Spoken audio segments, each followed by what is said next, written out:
Is this working? Yes. All right. Basically, we're talking about black and white, digital, going from color to black and white with digital using Lightroom, which is my main tool that I use about 90% of what I do. Oh, more than that now. I do 95% of what I do in Lightroom. I use Photoshop about 5% of the time, so I'm not a real Photoshop guru, but I can usually muddle my way through it with a few YouTube videos. My wife and I started shooting black and white. Well, I started shooting 65. We got married in 69. We were shooting black and white and film. So we went through a lot of tri-X and shot a lot of black and white. We figured out 10 different houses or facilities. And in 8 of those, we had dark rooms. So I've always had a dark room. And I got my start in photography, developing film for the college newspaper and making prints that went into the college paper. And I got sort of hooked. Once you start smelling like developer and fix, then you get hooked on being working in the dark. It was a lot of fun. And somehow I'd never thought that digital would work for me, but here I am shooting digital for the last 20 years. I don't know how long, quite a while. So I've been shooting digital quite a while. Our first trip to Africa, I carried a backpack with 35 pounds of camera gear. My wife carried a backpack with 24 pounds of film. So, because we were shooting film first trip. So it was a pain to carry all that stuff. And then I actually, in one of my Africa programs, I showed, going over with just film. And I said, hey, it's so good to go back digital, because if you go back digital, then you got computer, hard drives, chargers, and we just took up a whole table full of electronic stuff. So I don't know which is easier, but the one thing about film, you never had to develop it. The bad thing is you don't know if you got good shots or not until 2 weeks after you got home. So what I'm going to do is I'm going to show you some things you can do in black and white from color. When you're shooting film, one of the things you do is you have to use filters to enhance the colors.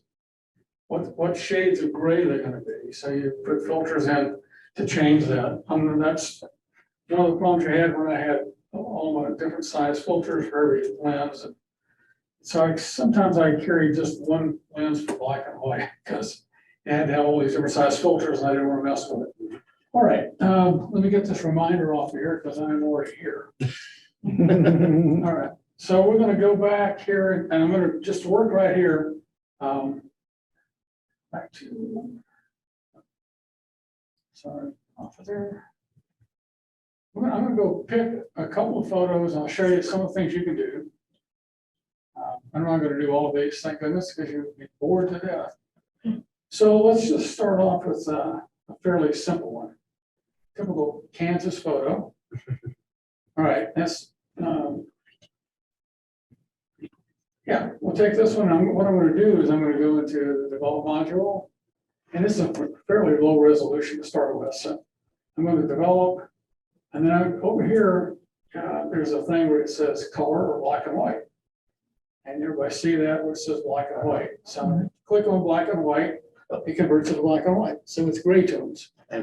Now, Ansel Adams, and I read everything that Ansel Adams ever wrote, I think. He basically said in order for a black and white image to look real to somebody, it has to have both pure white, pure black.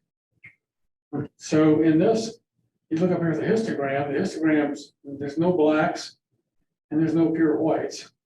So I need to do something with it. But before I do that, I want to play with total ranges of all the colors. If you scroll down in Lightroom, you come to something called, now it's changed to black and white. It's HSL. Hue, saturation, and luminance when you're in color.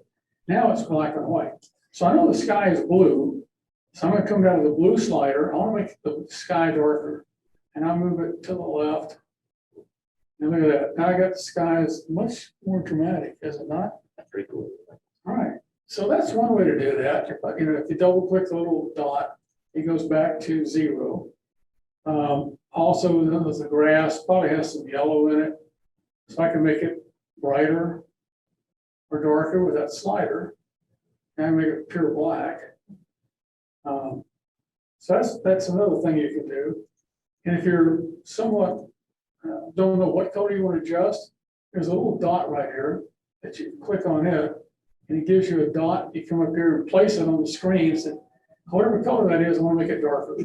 And you just scroll down, and you get it to the dark you want. You come down to the grass, and you say, I want to make this lighter. And so now I've got light, I've got dark. I don't have pure black yet, but I'm getting close to it. If I go back up here now to these sliders, I can say, I'll move my black. That's my shadows on this one. Yeah, I don't have, this is an older version, but if I move my shadows over, well, if I'm at the exposure, because I don't, this is an older version. So I can go over there. It's way too dark. I'm going to leave it where it is because it's a JPEG. It's on an 8-bit color. So anyway, you see what it looks like. And I'll show you what you do with the histogram in another shot. But you get the idea of how easy this is to adjust. And then when you get through, if you want to know how close you are to matching the tones, you come over here to this, oops, get off of there. Come over here where it says YY right there. Click on that. And there's your original, and there's what you've done to it. So you can see them side by side and see, yeah, the tonal range looks about right compared to what I'm seeing up there on the screen. And if you need something to tell you where the greens are versus the yellows, then you can come over here and make adjustments on the green parts. All right, I'm going to close that there. Jim, I thought it was interesting when you grabbed that little dot and you were messing with the blues. If you scroll like that, it was also, it wasn't just the blues, it was grabbing the purples or something like that too. And then when you grab the yellows, it was grabbing moving the oranges too. You well, like if they exist in the same areas, yeah. Okay. And basically, the one thing you'll find out is when you start playing with greens, a lot of times you go adjust the green, it's actually moving the yellow. What you think is going to lose the yellow. So, okay. All right. So everybody can see that. I'm going to go find another photo now. And we're going to do something where I can go to full tonal range. Let's just go to, well, this one looks pretty good. This is Tita Rock. And I'm going to do, see, that's a low resolution one too. What am I so? Oh, I know why. Never mind. It's where I pulled them from. All right. I'm going to develop up here. And I'm going to tell them I want to make this black and white. Now, it would be possible for me to go and adjust the colors the way I like them and then convert it, or I can do it this way. Now that just looks horrible. So I'm going to come down here to I cannot understand.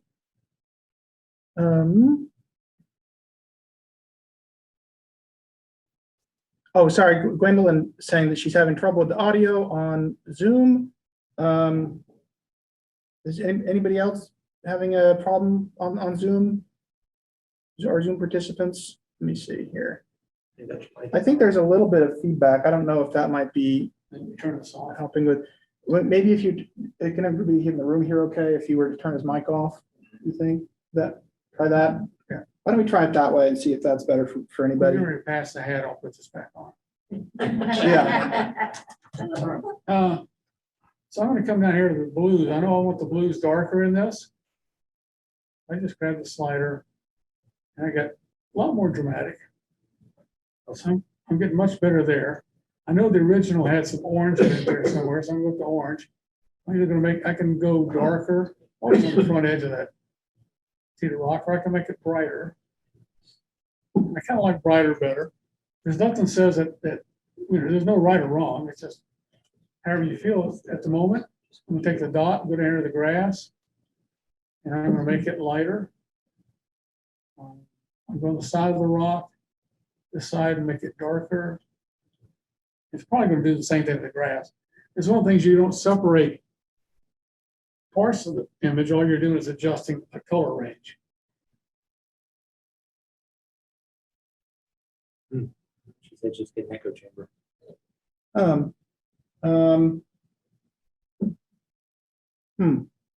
need to move closer to well, I mean, this on the Facebook live stream, it's doing live captioning and it's understanding what we say.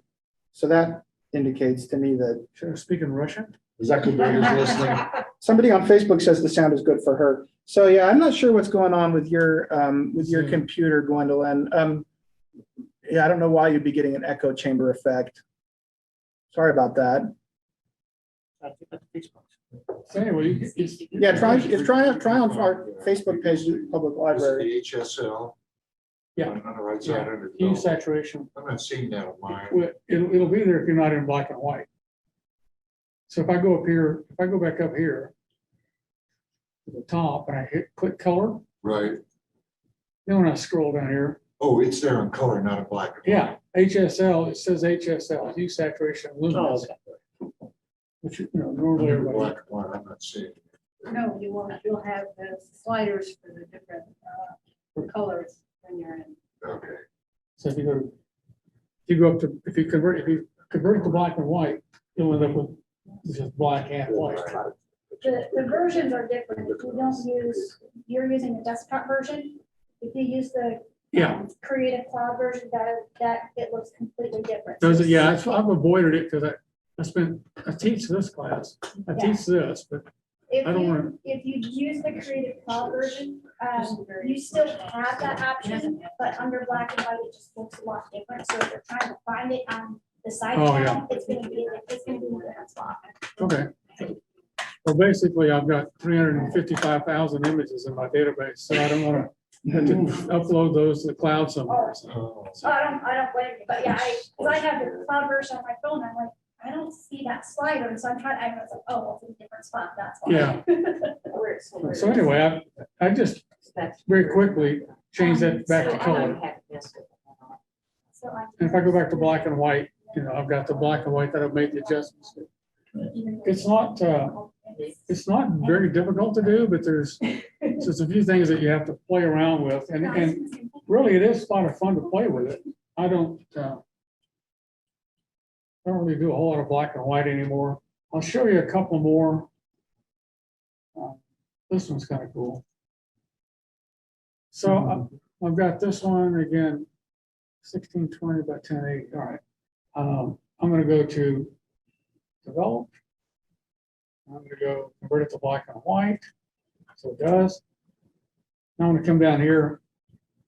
And I know what the blues darker, and I don't know exactly where the blues are because it's kind of whatever gray up here is.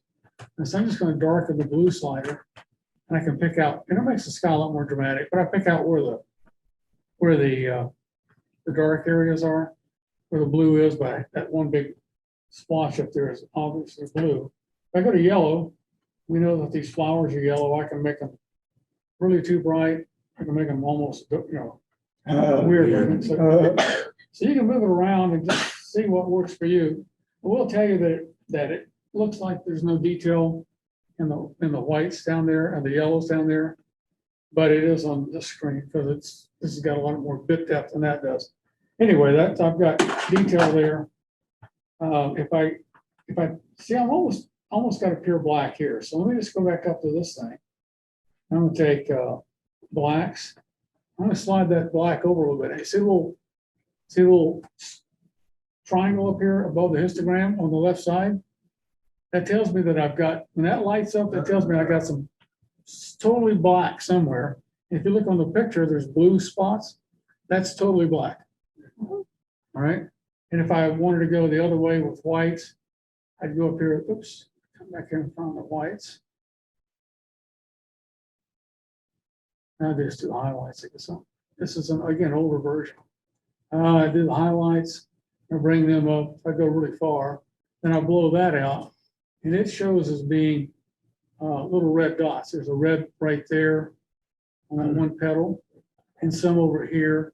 And that's where I've lost highlight detail. My bright details are gone.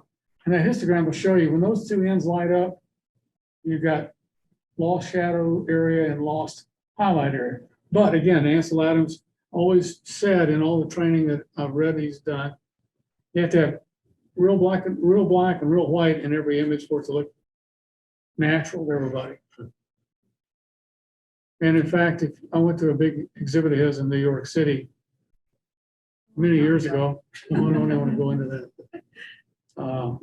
And I walking through, when you got through looking at an image, you couldn't remember if it was color or black and white, because he had some color ones there too. You just didn't think about it, because your brain's building all this stuff. You know, it knows a tree should be this and water should be that. So you don't think about what it is, it's just tonal ranges. Okay, I'm gonna jump over and I'm gonna do something. So everybody comfortable with this? How it works? It's not really extremely difficult, and you don't know what it's gonna look like until you try it. So I'm gonna go into the next part of the program. Let me ask, Yeah. the four squares, not sure what they're called, you see it says profile monochrome on that bar, and then under develop. And then there's four squares, about where your slider is. There's four squares that give different, Oh, those, yeah, those are pardon me, presets. yeah, do you use those? Now, Okay, right there. yeah. Oh. I don't use the presets at all. I mean, The presets, yeah. it's sort of like if you had, you know, it's almost like, well, I don't know what to do. I just go click on all these squares. I'd rather do it myself. Well, then I apparently find it more often than you do. I'm not quite sure what to do. Well, Anyway. yes, I mean, I started with Lightroom 1. Right. When it didn't make, it made no sense to me at all. And I just forced myself, I kept upgrading to the next one, Lightroom 2.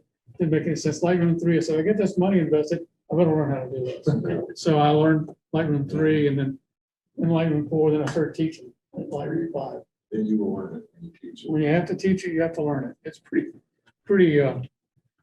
complicated. Anyway, you see how you can pick up on the histogram, we're blowing out and you got pure black and pure white. Okay. And if you get to this and you're tired of messing with it, you say, I don't want to do anything, come down the lower right corner where it says reset. And I'm back to color. So I just dumped everything I did. So I'm out of that. Okay, I'm going to go up here. I'm going to say File, Open, Recent. I guess this mouse will work. Here we go. Relaunch it with that other one.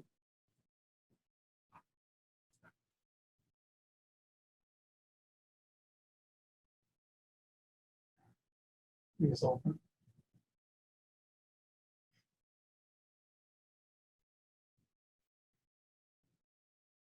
Maybe it didn't. Great. Oh, I thought that big mouse was. Oh, the there mouse it is. for a Okay, it's so second. slow. All right. So I'm going to talk a little about masks. There's some really cool things that Lightroom added last fall. And okay, we'll start off with an ostrich. How's that? Because that's the very first image in there. When you look at this, the ostrich is okay. The background's brighter than he is. It's just not what I want it to be. And I like for my subject to be a little brighter. So I'm going to come in here to this little circle here with the dots around the outside.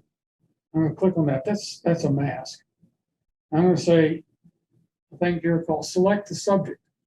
And it's using artificial intelligence and everything else to go in there and say, I think you're talking about this guy. And I said, yeah, let's start with that. So now I come down here to my exposure on this thing. And I can brighten him up. And make him stand out from the background. I can do it really obnoxious. You know, like I got a big strobe going on. So I get that, and then I'll come down and I'll go to dehaze a little bit to get more contrast in it, put a little more color in it.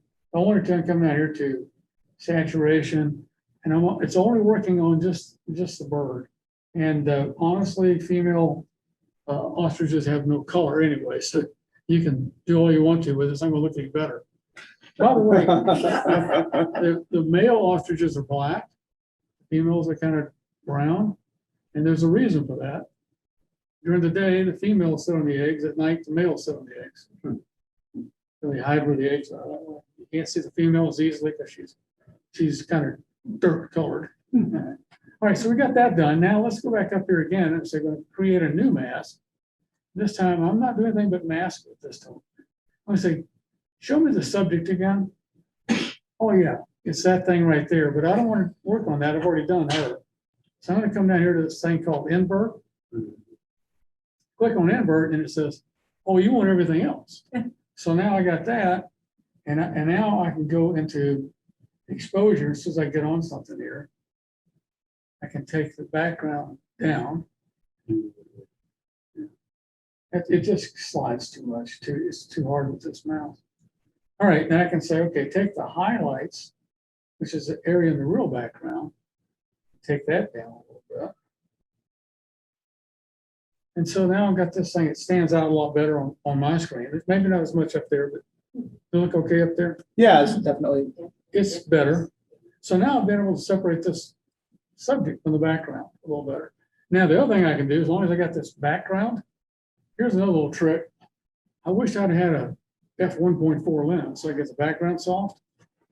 So what you do, once you got the background selected, or the inverse of the subject, I come down here to texture, texture slider, I drag it to the left. I come down here to clarity, and I'm going to do all the way over. I slide it to the left. There you go. Now I got an f1.4 lens. I just threw the background out of focus. And that doesn't work too bad, except you would think right where the ostrich is, it would be sharp because the ostrich is sharp. But, you know, so I never take it all the way. I take it, you know, like 70%, 60% or something. So it doesn't look too fake. And there is a way to sharpen that back up by using a radial selection. I can come back in here and say, oops, create a new mask. I can pull up radial gradient. And then I can go over here to my radial gradient and I can do something really goofy. Make it wider, okay. So I got something that's, I'm not gonna try and get this exact, but I'm gonna go right across here. And I'm just gonna go up here and go to texture. And I could actually do the haze, but clarity. So now I've sharpened that back up. So I've sharpened up the grass right where the focus plane should be. I've softened everything else so it's out of focus. And everybody says, "Wow, what lens is that?" It's a 500mm f2. My wife carries it. I can't carry it. So that's wild. It looks so much more three-dimensional, like, it pops it from the back. yeah. So, and you know what? It's amazing now. I go back through these 200,000 images I've worked with, and somebody asked for one. I got to pull it up and send it out. I go, whoa, I got to redo this now that I've got masking available. Now you can do this in Photoshop. You can go in and mask very easily in Photoshop. Well, I shouldn't say very easily, with some rigorous training and patience, which I'm short of. Otherwise, I wouldn't have 300,000 images in my database. But you can go in there in Photoshop and do the same thing. But you know, Lightroom is almost like having a bicycle, and Photoshop's like having a jet fighter. It's just got so many other things in it. I can ride a bicycle, I can't fly a jet fighter. So I just like the way this works, and I use it quite a bit. All right, so that was a fairly easy one. And just for kicks, we're going to hear it done. And this really turns out really good. Here's why. Let's look at the two of them side by side. You know, the left one, it's a noun. It's a picture of a bird. The right one's a picture of a bird that I would probably, if I like these things, I'd put on my wall. I'm not real fond of things. First off, let me tell you a little bit about these birds. Their eyes are the size of golf balls, which leaves no room for brains. Okay, they're not too bright. Okay, let's go find another subject. And I was not real. Oh, here we go. Some of these are. This is going to be really. Let's just do this one. This is a Marshall Eagle, and it was a real quick grab shot. And I've see. Oh, yes, because I stayed in black and white, and I'm not developed yet. All right. No, I'm in color. That's a color shot, believe it or not. I wonder why. Click on color, make sure it should be in. Okay, so it's woefully underexposed. So first thing I do is I'll bring the exposure up a little bit. So I can see the bird, but it's still showing as black and white for some reason. Very black and white, man. There's a profile, Adobe monochrome, because I use that once. Let me go back to Adobe color.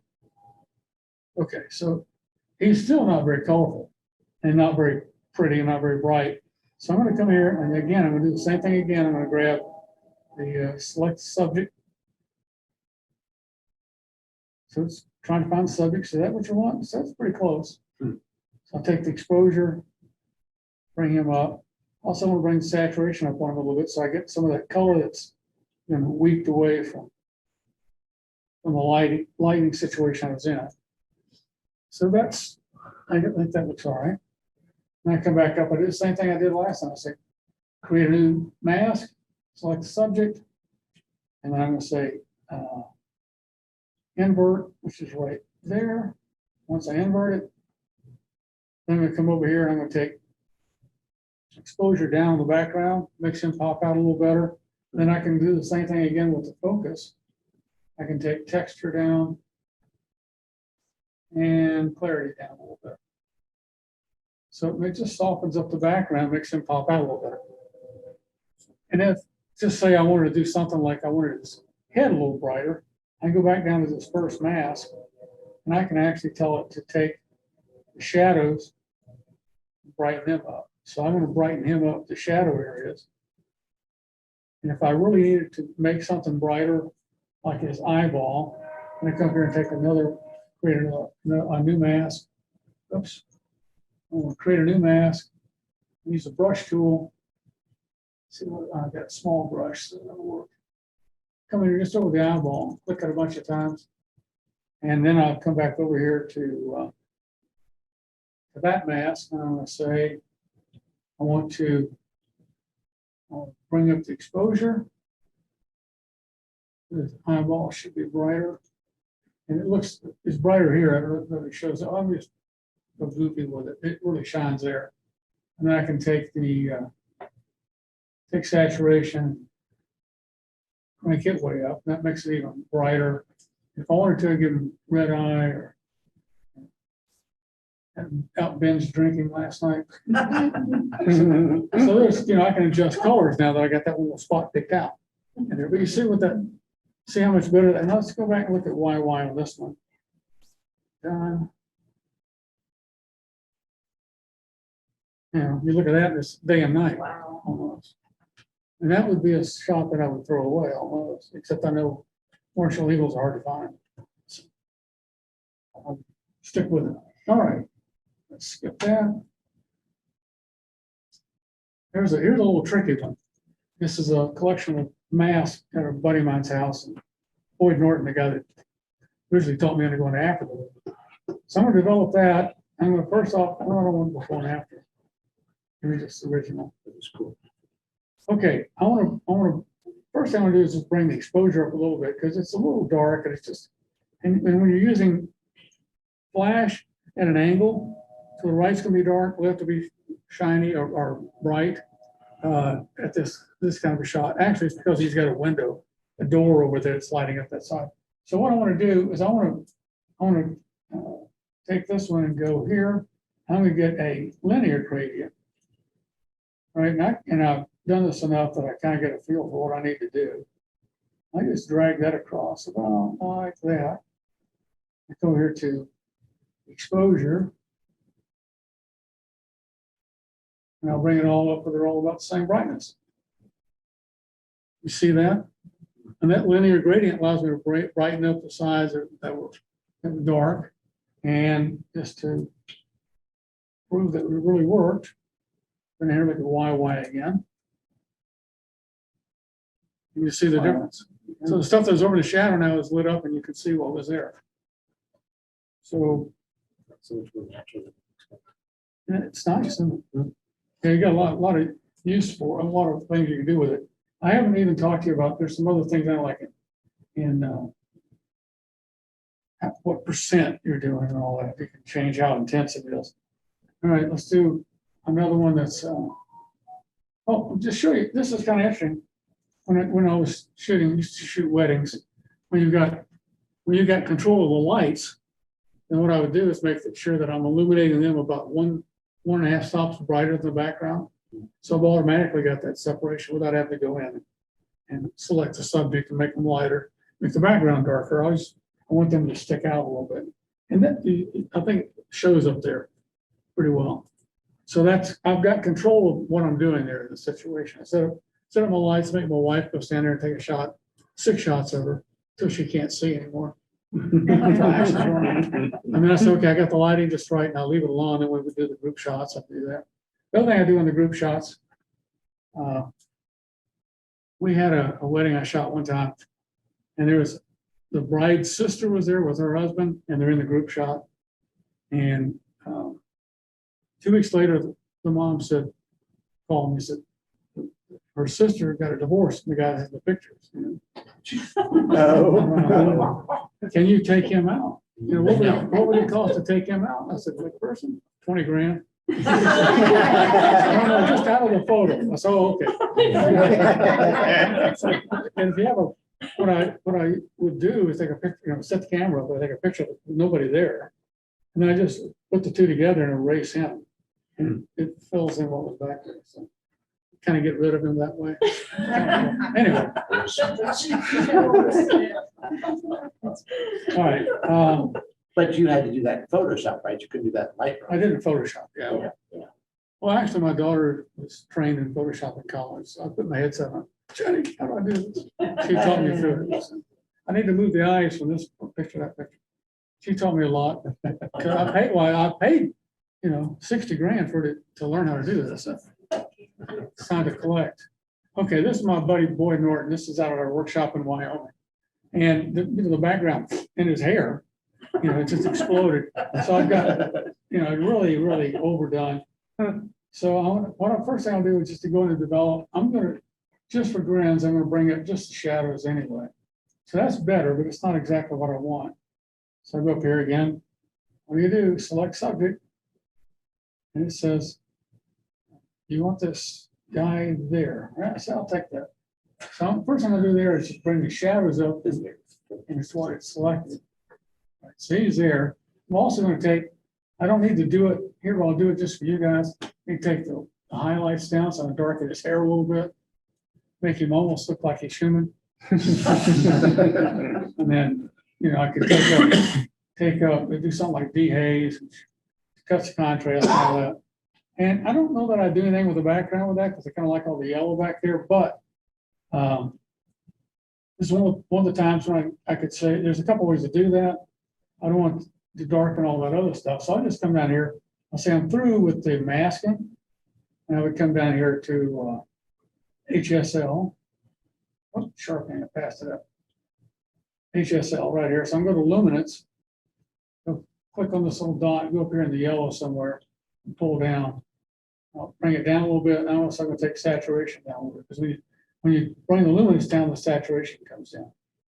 It gets brighter. So now I've just softened that up back there a little bit. That does a pretty good job. And you can. Will Lightroom take the individual on the left side of the screen? Can you do that? You can do that in Photoshop. Yeah, I could do that it. in Lightroom. No, Okay. it only picks whatever's sharp, and it's using artificial intelligence to guess what's the subject is. I could do it with a brush. I would do it with a brush tool. I can brush it and get it good. I could take him out too. Right. If I was gonna take him out, I'd say open in Photoshop and just highlight him and move him over. He's gone. Right. So, all right.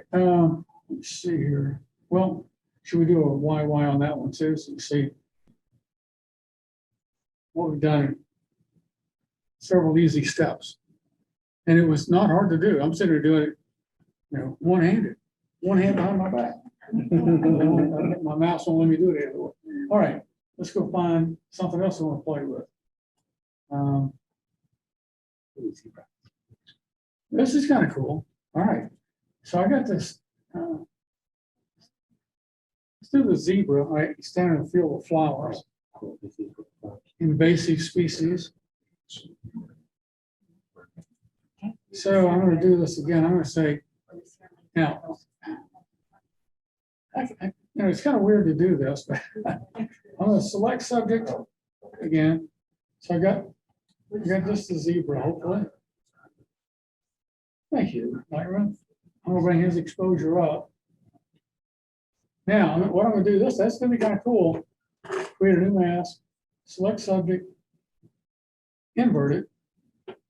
So now I've got everything but the zebra. And if I just for fun, if I want to do this, I come down here to saturation.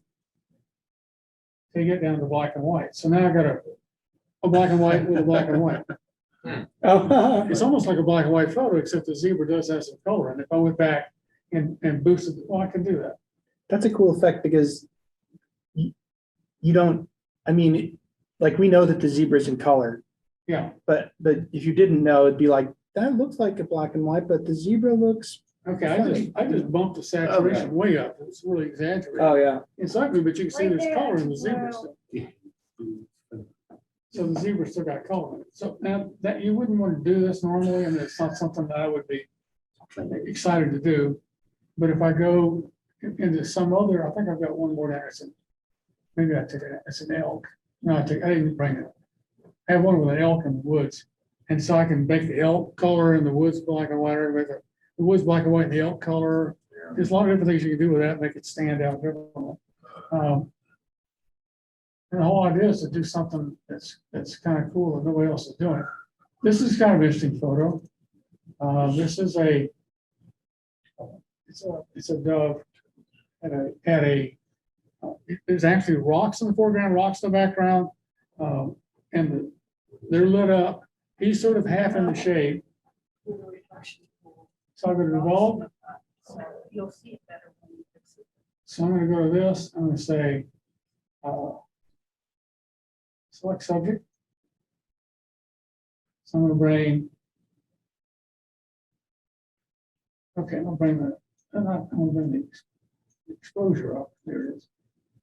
I'll bring the exposure up a little bit. Then I'll bring the shadows up quite a bit. Fill on that other side.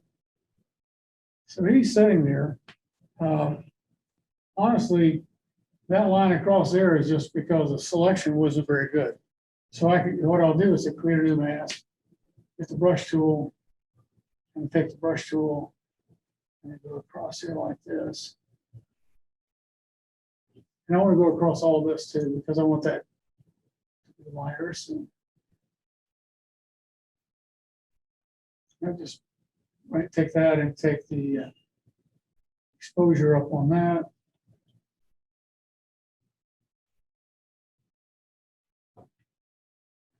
So now I've got some semblance of something going on there. It looks like it could be shadows.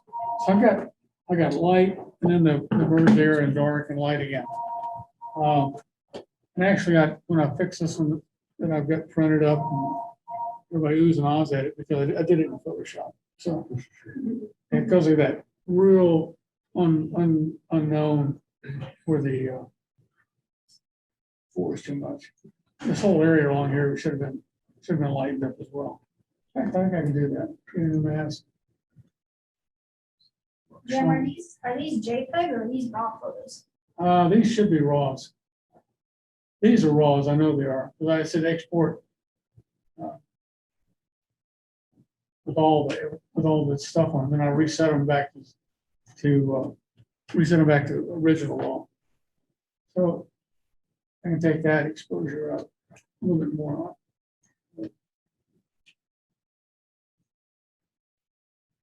Okay.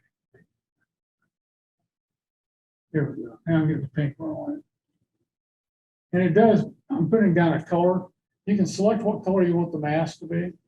Right here, the little red square. So it's putting down the colors there. So I'll take the exposure up on that. And if I might change the intensity and spend a lot of time with it, I could make it where it looks pretty realistic, because it does look realistic on our wall. Okay, you got the idea on that. What if you wanted to vignette this thing? No, let's not vignette this thing. Let's go to another one. Okay. Here we go. This is that at the ranch in Wyoming.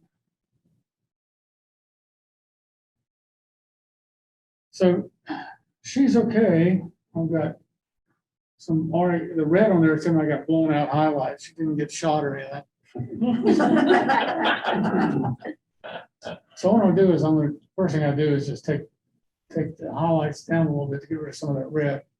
I'm going here to this selection tool again. Select subject. It's gonna do a pretty good job. Oh, not temperature, exposure.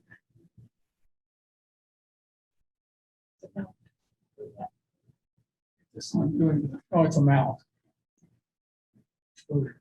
So the mount tells you how hard you want it to do it, okay?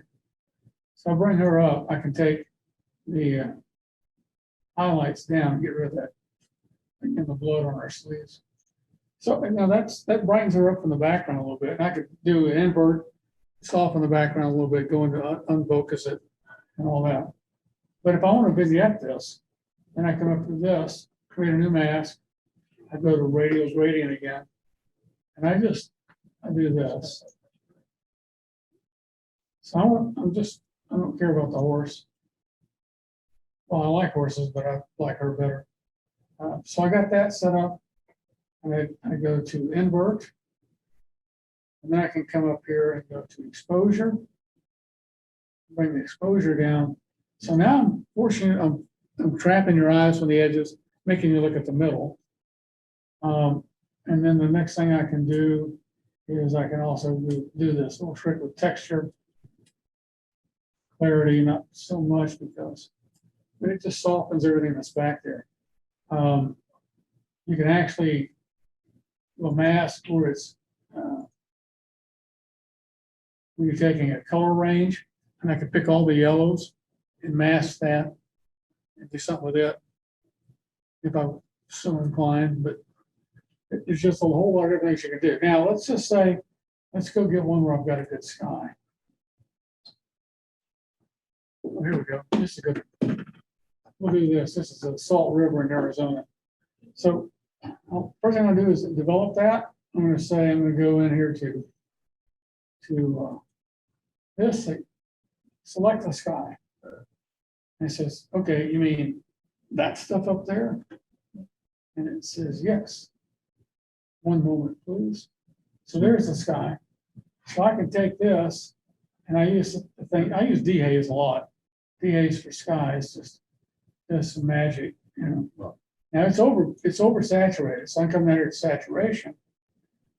Unless I'm putting it on Facebook, then I'll leave it oversaturated, like everybody else.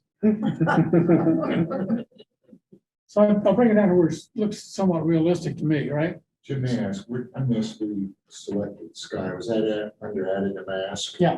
Okay, so it's part of the options. Right. Subject is one, obviously, you've done multiple times, and sky is another one. Yeah, and you've got color range. You know, do all the yellows, Okay. all the pinks, whatever's in there. So now I've got the sky selected. I'm going to go back here again. Say, don't click there, don't I? Click down here. Create new mask. I'm going to say select the sky. Okay, got it. So I got the sky selected, but I don't want to work with the sky. I already got that down. I want to invert it. Just do everything else. So I can bring that exposure up a little bit. And this one needs some saturation. So I'll come down and do a little, down one more, there we go. So I'm bring saturation up on that. I could go, stupid. Everybody's, oh, wow, what a great photo.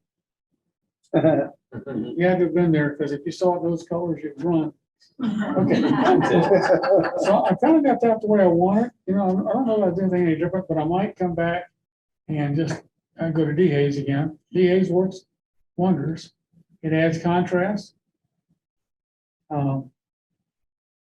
Everybody looks pretty good, doesn't it? And if I come down here, let's go back to this. Y on this one, and you'll see, the one on the left is kind of, and the one on the right is, it's going on your wall. Somebody's wall, you hope. All right. Trying to find, oh, here we go. This is, cool. I did it. And secretary bird, you want to do secretary bird? Yeah. Okay, we'll do a secretary bird. Secretary birds are kind of cool. They're the reason I call that, see the feathers on the back of the head? The British secretaries had Fun. bun on the back of their head. They wrote with quills, writing quills, and they stuck them in their buns when they weren't using them. So they're sticking out the back, so it's like, that's got a quill in the back. All right, so I can come into this one, go to develop. I'm gonna do it again. First thing I always do is select subject if I can. And it's gonna find this bird. I can bring the exposure up. And I want to go back down here to dehaze. And then I want the colors that are in its beak and its eye to show up better. It doesn't show too well on the screen there, but if I come in here and say I want to crop this, given a choice, I crop everything 16:9. The reason being that then I can utilize it in videos in its HD format. So now you can see what's there. I go back to these masks again, and I want to pick this mask right here again. And now I want to, now that I've got where I can see, I don't want to bring the blacks a little darker. So I'm just starting to blow out. See the blues down there? That looks pretty good to me. And I probably wouldn't change much on that. So I'm going to say I'm through with masking and come down here to close. The other thing I want to do now is I'm going to saturation, click on the little dot like we were doing earlier with black and white. Go in here, I know that's red and orange. So now I got some color in the face. It shows up a lot better, the way it should look. So that's secretary bird. And again, I would probably select and then invert it and soften the background and stuff a little bit. But you've seen how to do that. So I'm just trying to show you various things it'll do. One thing that I can't do demo with this one, I'll go find another one. Well, this is kind of interesting. I had a family want me to do portraits for them in the desert last April. Yeah, it was in April. And so it's like everybody out there is trying to keep the laser beams out of their eyes, the sun. And they wanted to say, oh, we want to show the cactus, everything in the background. So great. It's terrific. So I got to do something with this. So I just, go into develop. I go here. First thing I'll do is I'm going to select the subject. And it's going to find all these people and trace around them. So now I can take them. And what I want to do is bring up the shadows. So I'll take the shadows where they're not so dark. So they all look pretty good there. I can also take the exposure down just a hair. Don't need to. It's really touchy with this old mouse I'm using. Don't want to do too much, but I'll come back here and say, create a new mask, select subject, and invert that. So I've got everything else that's going on back there. And what I want to do with this, I'm going to take the exposure down on it just slightly. All right, so they're starting to stick out from the background a little bit. There we go, right about there. Now it's also going to come down here to my texture, clarity, because they think they want pictures of cactus. They just want the cactus. People know that there's cactus there. You don't want a picture of cactus. You want pictures of people. And so right there, I've got soft background a little bit. I got them popping out from it. The brightness level is the way I want it. I haven't cropped it yet. So I can come down, I can say, create a new mask, get the brush tool out, and I'll make the brush larger. I got food. Okay, 100%. Okay. So I take this and I just want to run across the bottom down here. And just, I want to darken that down because that's a bright area. So I'm going to take that down, exposure down just a hair at the bottom. And that kind of draws you into them a little bit more, keeps it from showing up. And it's kind of crude looking up on that screen. It doesn't look too bad here. And you see what I did? I mean, it's I'm taking pictures of people. I'm not doing anything really on exposure of them except brighten them a little bit, but I brighten the shadows because they got a real contrasty lighting situation. So all I'm gonna do is bring the shadows up so it doesn't look so bright and dark together. So it smooths them out. Can't do anything about their eyes squinting. But Could you talk about exposure versus brightness a little bit? Exposure versus brightness? well, yeah, brightness is actually exposure, highlights, and shadows. So I can move the highlights around, I can move the shadows around, right? And brightness does everything. Everything that's selected.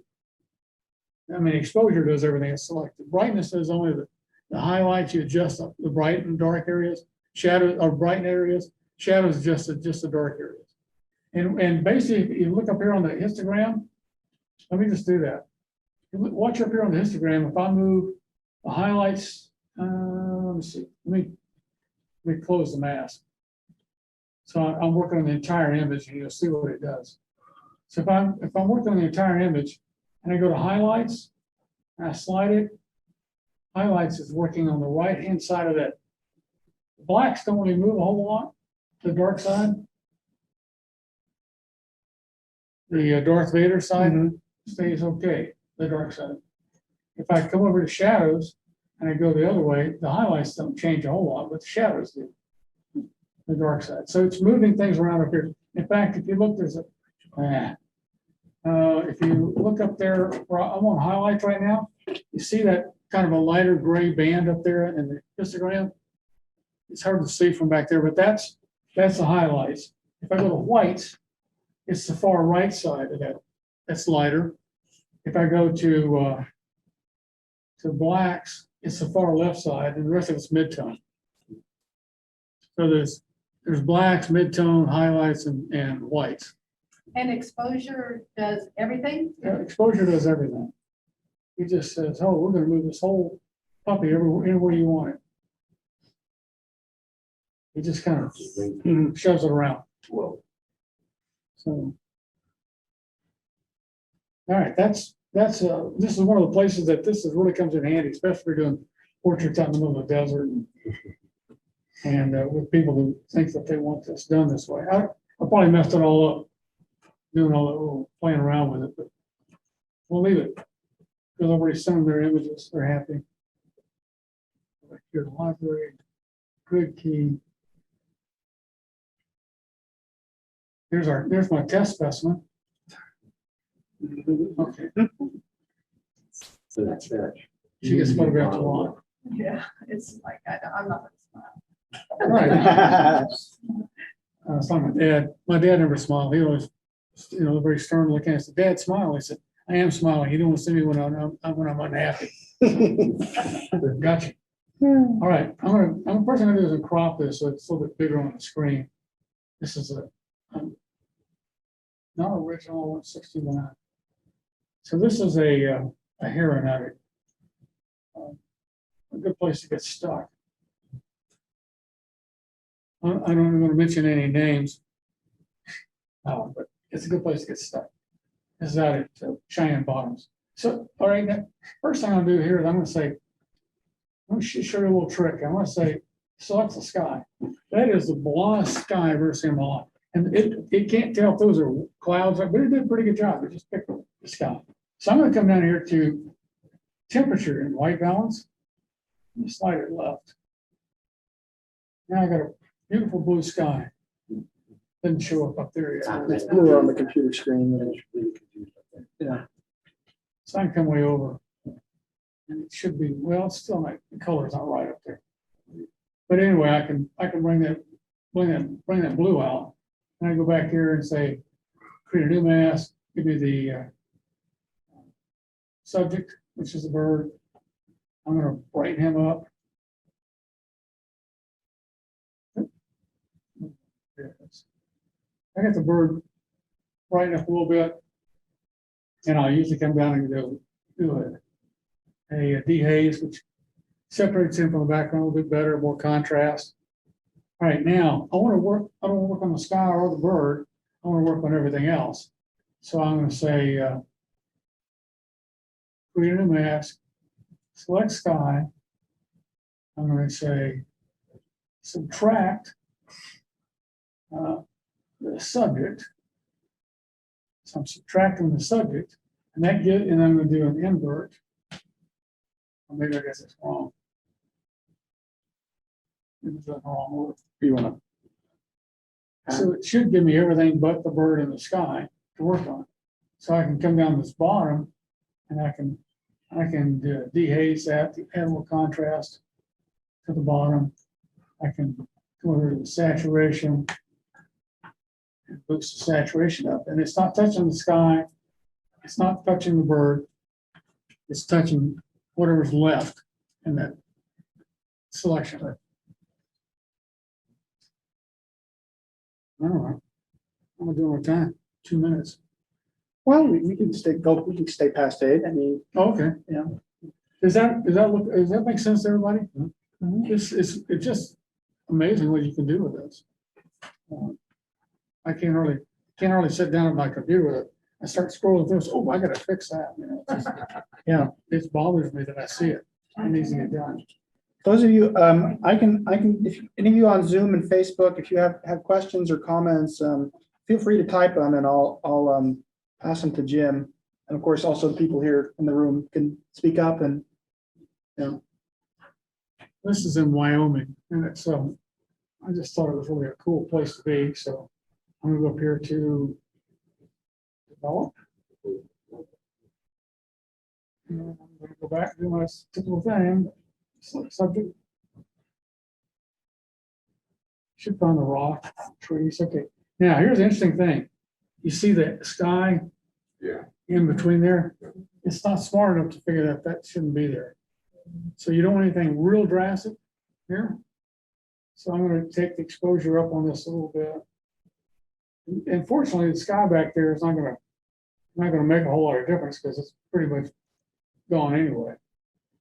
So I come down here to dehaze, pop that back in. I may take some saturation up on it just a hair. And I say, okay, create a new mask, select the sky. And what do I use for sky? Everybody remember? Dehaze. And take the sky and It looks much different on this computer. Yeah, and you can Yeah. kind of see it on this, Okay. this computer It's all too. You different. can see a little it's a lot more, different. more accurate. I got what's calibrated happening. monitors at home, so. Right. And these are JPEG pictures. This is probably working from a raw. but- Around. Yeah, and then I got too much yellow over here on this side, so I'd probably come down here and take some of the yellow out of that. With, when I stop doing this, I can go back and desaturate some of the yellow in that, but. Because I got that sky, well, dehaze, probably is not the right thing to use. I'm gonna dehaze back a little bit, and I'll bring, I would guess that the higher res the file, then the more accurate the select subject is. Oh, It's yeah. got more data to work yeah, with. yeah, you don't have pixelated Mhm. lines. Jim, do you want to explain the difference between a JPEG and a RAW? I know that we've asked this question a few times, but there may be people who don't understand the difference. Sure. Why we're asking that. Yeah, a JPEG is basically, it looks at a white wall, like back there, or whatever color that is. And it says, you take a picture and it says, it's almost the same, so I'm gonna make this whole block the same, even though it's not the same. And it does a lot of compression. If you look at a raw file, some of my raw files are probably, I don't know, 12 megabytes. Pretty accurate with that. And JPEGs of the same subject could be 1.8 or 2.7 or something. A whole lot of information is thrown away. So I with a raw file, I can go back and adjust exposure and pull stuff out that you'd never believe you could do. Raw file gives you that ability to do that. And also raw files are 8-bit. I mean, JPEGs are 8-bit. So you don't have as much color depth. If you've got a sky that graduates from light blue to dark blue, since you only have 8 bits of color, it'll be banded. If you look really close, you can see banding. And if you work on a raw file, save it as a JPEG, and you bring the JPEG and work on it, save it again, it does compression again. So every time you save it, it compresses it again. So raw is like I've got what was written on the chip. In fact, one of the classes that I've done, talking about why everybody wants to say, can I see one of your images before you Photoshop it? You know, did you Photoshop this? Yes, I did. What does it look like before you Photoshop it? And I'll bring up a bunch of ones and zeros on the screen because a raw file is nothing but digital file. It's nothing there. You can't even look at it. What I'm looking at is the embedded thing that shows up on the back of your camera, embedded JPEG. So that's what you see on the screen. And the raw file is ones and zeros. So the raw file's got everything that the chip sent to it. And what each pixel is, what each cell picked up. And it's written all over the place. They're huge. They could be big files. If you want to work in something that's doesn't compress, TIFFs don't compress, but they're giant too. It's kind of like shooting video. You shoot HD video, it's pretty big. Shoot 4K video, you better get water cooled hard drives. Those things, they are huge. And I shoot everything in 4K for two reasons when I shoot video. I shoot everything in 4K because number one, it future proofs you. So when everybody says, well, this is only 1080, I've got 4K television. So you shoot 4K so that in the future, if somebody wants it, you can give it to them in 4K. That's one reason. The other reason is, yeah, I can crop 4K down to 1080 HD, and it looks like you're using two cameras, and you know, separate shots. And it's just one of the things to do. I teach a class on video too, that I took from two different people. A guy named, well, the first one wasn't video, it was film. I shot 16 millimeter. A guy named Hank DeWitt with CBS News in Dallas. And then I took a class from Bob Christ with National Geographic 4 years ago. 4 years ago in Mexico. And came home and started shooting videos. In fact, I'm working on another couple of big videos right now, one from Maxwell. So video is my latest thing. This is just kind of a hobby. Photography and still photos are a hobby anymore. If you want to think, can I just branch out a little bit? Everybody happy with what I'm talking about with this? The way to really learn this is to do it. And if you do it in Lightroom, it's non-destructive. You're not going to hurt anything. You know, you go, oh my God, I come in here, hit reset, and it just wipes it all out and you start over again. And at some point, the library is going to have a computer terminal in the basement with the entire Adobe Creative Suite. So if you don't own this software, you'll be able to go down to the basement of the library and play around with it. So, yeah, the key to Lightroom is its ability to find something. You know, like the lady at Maxwell said, I need a bison photo. I said, okay, can you tell me a little more? What do you want? A full bison? You want a bull? You want a cow? Do you want a cow nursing?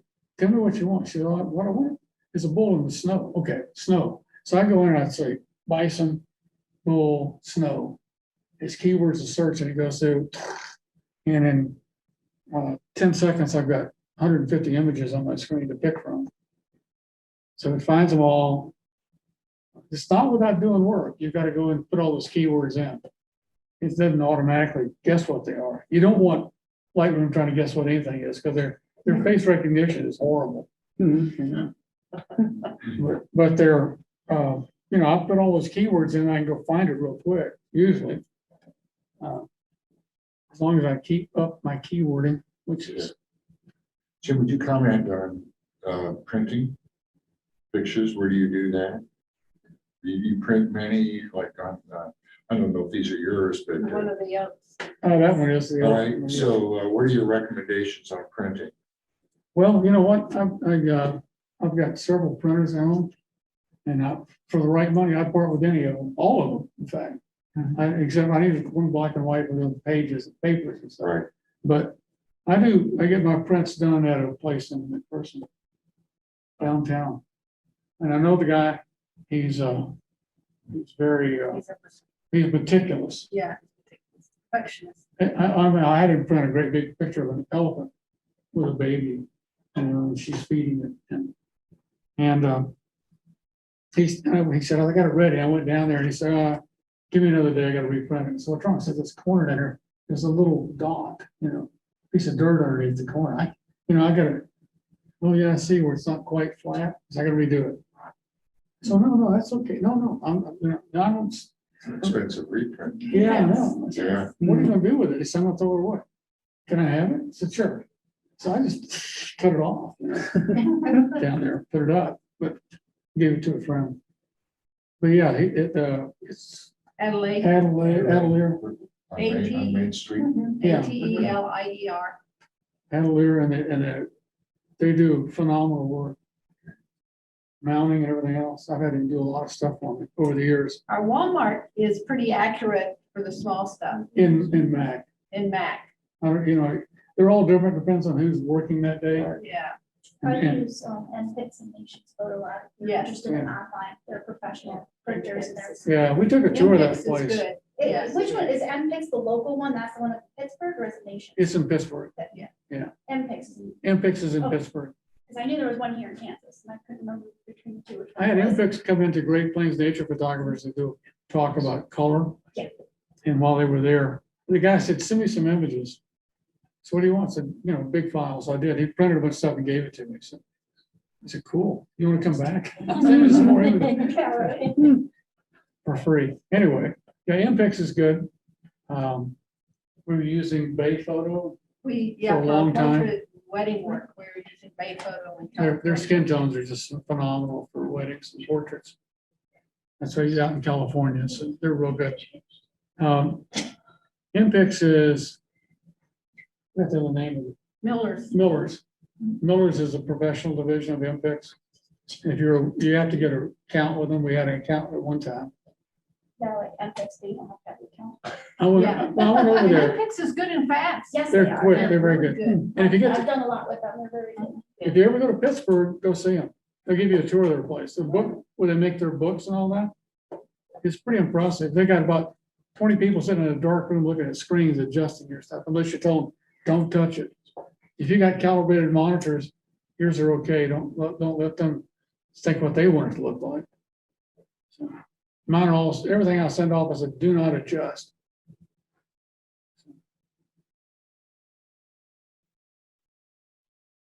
So is everybody kind of comfortable with this masking thing? And we had a guy that was gonna did a presentation on Great Plains nature photographers about this masking. I missed it, and then we had the car wreck, and I wasn't doing much of anything, so I missed all of that, so I had to learn it on my own. And I basically sat down and taught myself how to do it, just by making huge gargantuan errors. Back Very in, easy to learn on your own. but everything kind of works the same in Lightroom. I'm used to it, and I look at it and say, oh, like I went looking for the brush, I couldn't find the brush tool. So wait a minute, they've gone to this thing, so that I dove into that and got comfortable with it. Any questions online? Let me check. Let me double check that. I don't see any. I must have done a perfect job of explaining this. Yeah, I can't wait to try my hand at this. At what age do class members not understand what Lightroom means historically? Oh, yeah. Well, because, I used to work in the dark room. Yeah, the dark room. Now I work in the light room. Yeah, How about you're this in the age, Lightroom. this age over here, he has no idea what we're talking about. Yeah. Lightroom, dark room, no light in the dark room. He's Right. never wanted to use a film camera, he doesn't know what that And means. no dark in the light room. Yeah. Yeah, and I thought digital was gonna be a real problem, but do you shoot weddings and portraits or anything like that? Oh, gosh, no. Okay. When you shoot weddings, 100% and you got a big group, when you shoot film, you shoot almost like 20 shots, with my camera was 16 shots in a roll. I shoot 16 shots of the group, just to make sure I had everybody's eyes open in one of them. With digital, you shoot 4. And then you sit down and say, oh, their eyes are closed, but they're open here, drag these over there. In Photoshop, it's easy to swap out eyes. In fact, if you got one that's got a glare on their glasses, you just take this one, flip it, move it over there. There's just tricks that you learn to do in Photoshop. And that's why people say, did you Photoshop this? Yes, I did. Photoshop gives you it's got amazing tools. It's called Liquify, where I can I can lose 30 pounds real quick. Shrink it up and it brings in everything else. Yeah. It's just stuff that it does. You know, you can't trust any photos anymore. They're just. And I'm an old time purist, so I stick with Lightroom for the most part, unless I just have to do something. And I use Photoshop. I don't like to go into it. And I feel like the AI features are probably only gonna get more powerful, things that we haven't even imagined that they can do by, the AI will ingest a corpus of millions of images and then make predictions for what you want it to do based on a neural network of analyzing all these images from the internet or wherever they source them from. I'm just waiting for the day when I can send my camera on vacation. I can stay home. It sends back images from the road. I think we're kind of already doing that with the Mars rover, so we might. Yeah. Right. We just have to get little rovers and. And you'll have autonomous drones that you can just fly across the country. Yeah. You know what? I'm going to shut this down. Yes. Come down. Let's see, how do I get to the background? Can I minimize zoom? I guess I just did. See what happens with that. I'll show you. Since I have a couple of participants here for sure, I'll show you a video that I put together. I don't know how well this will work with the Zoom, but we'll give it a shot. From this year's trip. Where's my cheetah? We had a cheetah chase. It was pretty phenomenal. Oh, we're getting close. Here we go.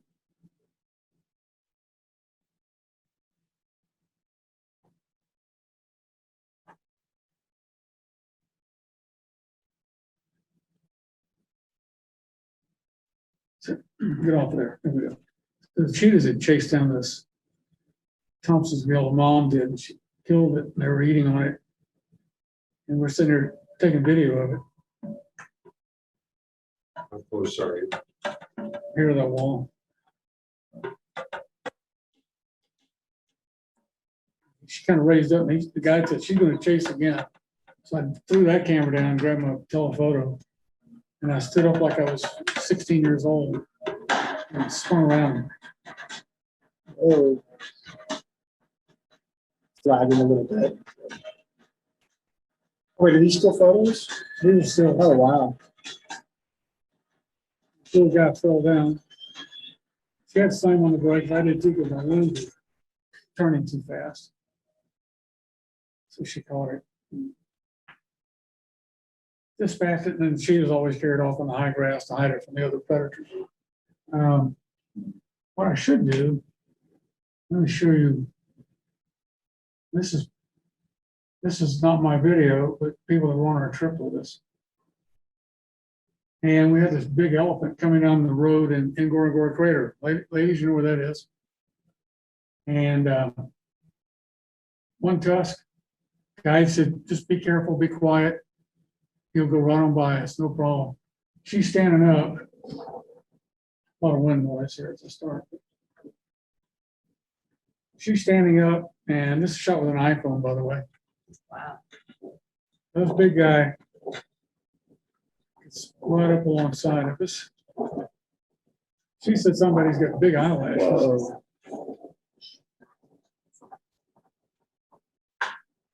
He bangs into the side of it with his tusk, and she sits down. He just goes on. And she said, I need to go back to the place and change.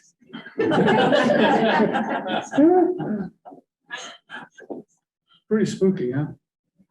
Anyway, that wasn't scary at all, but it was fun. I feel like the elephant was like, yeah, stay in your car or something. It's like, Yeah, you don't sit down. You're supposed to be sitting down, no standing up. Wow. And I was sitting in the front seat, one of the front seats at the window. So the elephant walks up, all I see is this wrinkled skin, you know. And then in my video, you see the whole vehicle shaking. He hit it. Amazing. So anyway, that's Africa. Anybody wants to go? My daughter's going next year, leading a trip. And I can show you one more thing. You'll see my intro for Maxwell. The video I'm doing for Maxwell is this. And here's the problem with doing anything in the US or online. When somebody goes to your video, you've got about 4 or 5 seconds to grab them. Because everybody's attention span is about that long and they don't want to stay on the video, I'm gonna do something else. So I have to have something that grabs them so they say, oh, I want to watch the rest of this. So this is my intro. I worked out.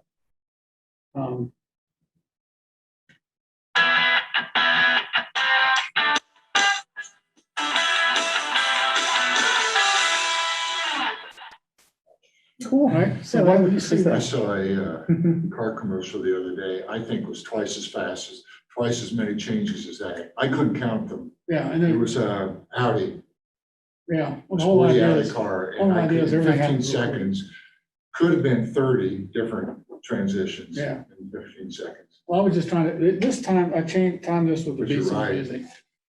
Yeah, So that's gonna grab them, and then I got the storyboarded out about the first minute. It's only gonna be 2 minutes long. So you don't want to hold people too long. Yeah. Because, yeah.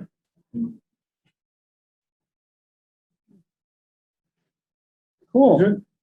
Yeah, well, I think we're good. I can go ahead and, I'll go ahead and stop the streams now. So, thank you again, Jim. Oh, I forgot to mention, our presenter for Fourth Tuesday Photography next month is Tasha Jo Wentling, and she lives in Wichita.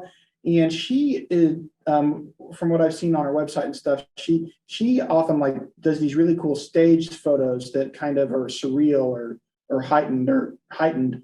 So it'll be interesting to hear her talk about how she stages photos and creates these artistic compositions. So hope you all will join us in person or online for that one. And I will sign us off. Bye, everybody.